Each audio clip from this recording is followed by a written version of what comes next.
Hey, what's up? Ito po ang inyong lingkod na si BT and welcome to my channel, Tunay na Kritiko. At syempre, meron tayong pag-uusapan mga katunay. Matindi to. Bulong ko sa inyo. May papalitan na naman daw. May papalitan na naman daw sa kampo ni Senator Alan. Totoo kaya yon mga katunay? So wag na natin pagtagalin at sabay-sabay na nating panoorin ang video na ito at bigyan natin ng reaksyon mga katunay kung totoo ba yon. Pasok! Malungkot itong pag-usapan natin. Ayun, syempre bago natin simulan ng video ito, nais ko nga pala magbigay ng credits dito sa boses at video na matutunghayan natin ngayon. At bibigyan ng reaksyon, walang iba kundi si General Macanas. Syempre, huwag niyong kalimutang suportahan ang channel ni General Macanas. Mga katunay, pakibisita po yan. At huwag niyong kalimutang mag-subscribe at mag-follow para maging updated po kayo sa mga vlogs, reactions at sa mga balita na hinahatid sa atin ni General Macanas. Ayan po yung The General's Viewpoint. Ipagpatuloy natin. May post si Attorney Harry Roque. Kapupos lang niya, sabi niya, very sad.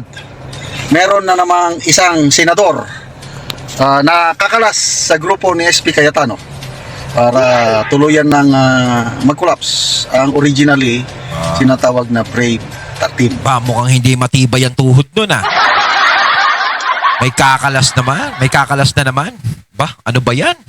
Nagkakalasan na kayo. Ano? Mahihina ba mga loob nyo, tol? So, kapuri-puri yung ginawa ni Senator Jinggoy. Hindi siya nagpatinag. Hindi nila kaya Pinili yung ginawa. niyang makulong kaysa yung tumalikod sa kanyang prinsipyo. Ito namang isa, Escudero. Ito na anong nangyari sa kanya. Wala. Yun, biglang kumabilang kampo. Ayaw kasi ni Keso, di ba ayaw ni Cheese na makulong? Siyempre. Mag-iisa na lang si Hart. Wala nang kasama si Hart. Malungkot na si Hart. Di ba? Wala na siyang kakwentuhan. Wala nang ayun. Ay, di ba? Oh, siyempre nakakalungkot kay ano yun. Kay Cheese yun. Oh, kaya baliktad na lang ako para ano? Para hindi ako makulong. Kawawa naman si Hart. Eh. Di ba? Parang ganon. Parang ganon ba yun, Cheese? Siyempre, ayaw niya lang sigurong iwan si Hart. Ano? General. Ganyan niya kamahal si Hart. Kumbaga parang, handa ko ipagpalit ang taong bayan para sa'yo. Handa kong ipalit ang pinaglalaban namin dati para sa'yo. Para sa iyo, Heart.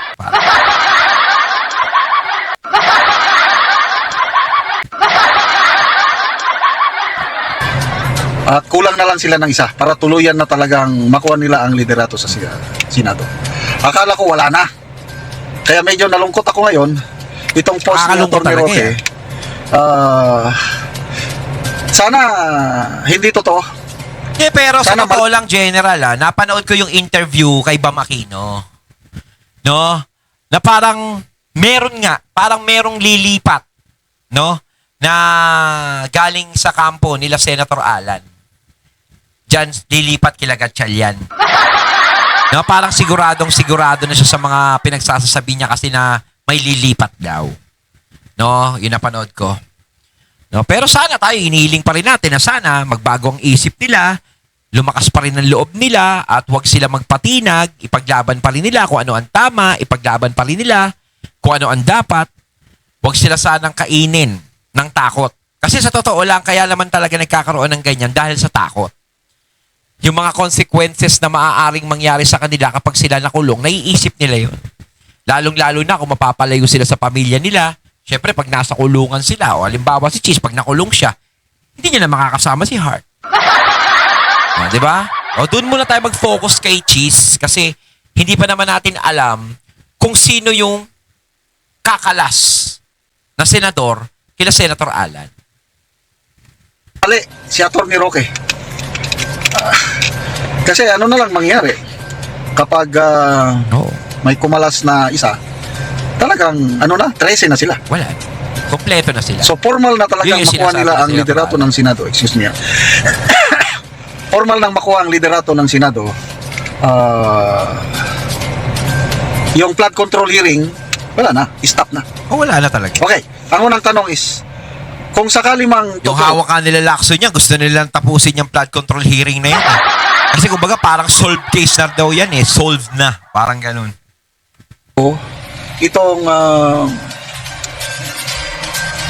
pahayag, sources ni Attorney Roque, I don't know sa paano yan. Sino naman kaya? May nabasa akong post, yung magkapatid na mayaman, gano'n lang pagkano. Yung magkapatid na mayaman, kinausap daw ng kokak.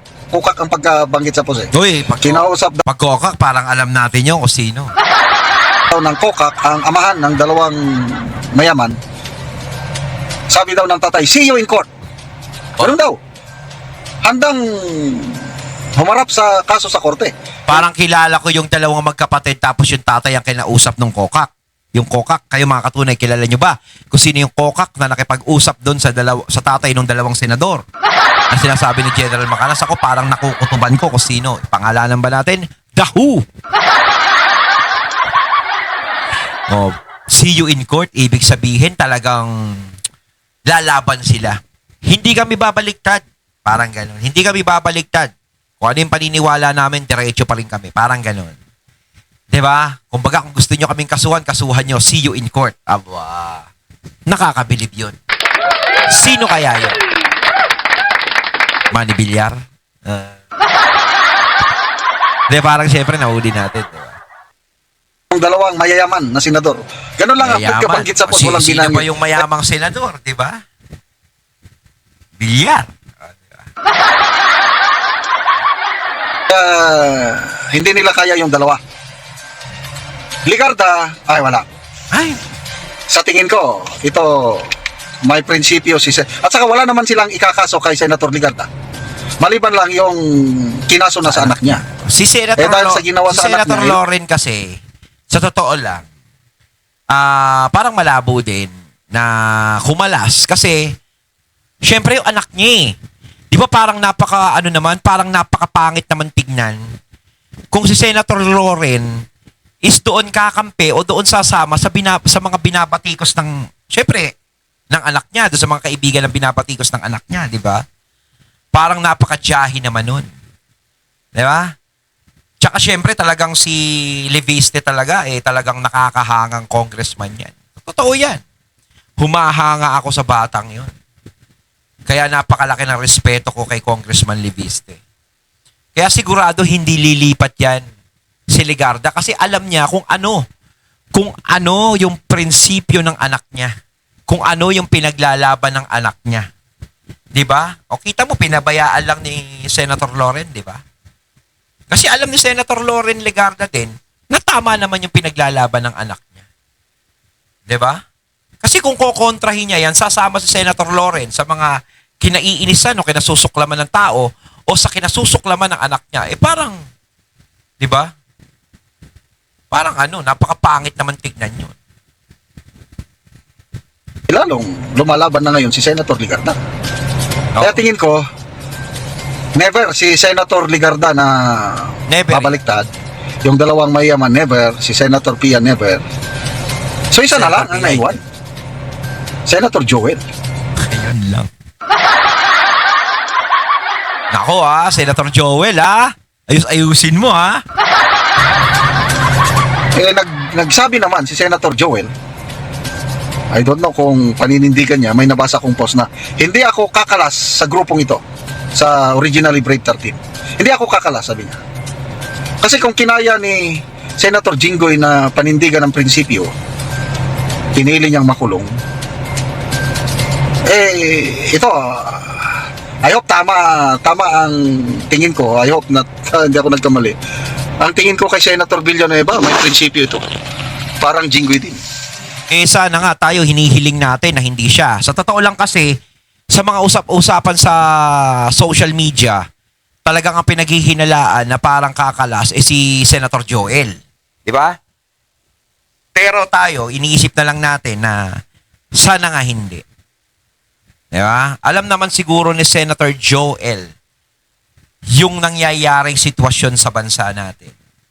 Yung tunay na nangyayaring problema sa Senado. Kaya nagkakanda gulo-gulo.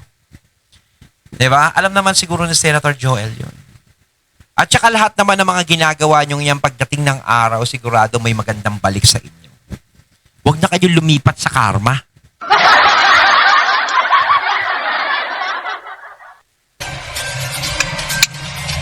Kaya, again, magdasal po tayo na sana Dasal na lang. hindi maging totoo yung nabalitaan ni Atty. Roque na may kakalas na naman isa. I will be very sad. And I believe marami sa ating malulungkot pag matuloy na may kakalas. Oo. Sa ngayon kasi, kahit sinasabi nila na naagaw na nila ang liderato, hindi. Hindi pa. Yung basihan nila na Avellino Doctrine, ang ano doon is 1935 Constitution ang basihan, yung Avellino versus Cuenca. Ang ating ngayon 1987 Constitution na. Very clear ang nakalagay sa 1987 Constitution. You need 13 to elect Senate President. 12 lang sila. Kaya malabo yung kanilang sinasabi na Avellino. Ang sinusunod nilang konstitusyon, yung Bendalo. Diyan sila sanay sa Bendalo. Versus Cuenca na ano. So, again, dasal. Dasal. It's now a battle between good and evil sa nakikita ko ito. Kadiliman versus liwanag. Kasinungalingan. Kahit anong sabihin pa nila na sinungaling. Yung mga tipong mga taong takot humarap sa katotohanan. Diba? Sila yun. Ang mga brave 18 Marines, ganun. Kailang kung tignan ninyo, ako tinitignan ko yung reaction sa mga post. Halos 80 to 90% naniniwala dito sa ginagawa ni SP Cayetano, yung Blue Ribboneering nila, naniniwala, sumusuporta sa pahayag ng Brave 18 Marines. Ayun, natating nato ngayon ang video na nagmula kay Pinas Balita TV at syempre nato ngayon natin ang boses at video na yon na binigyan natin ng reaksyon na nagmula kay General Macanas. Kayo mga katunay, anong masasabi nyo tungkol dito? Comment lang po kayo sa comment box. So once again, I'm BT and I'm out. Peace.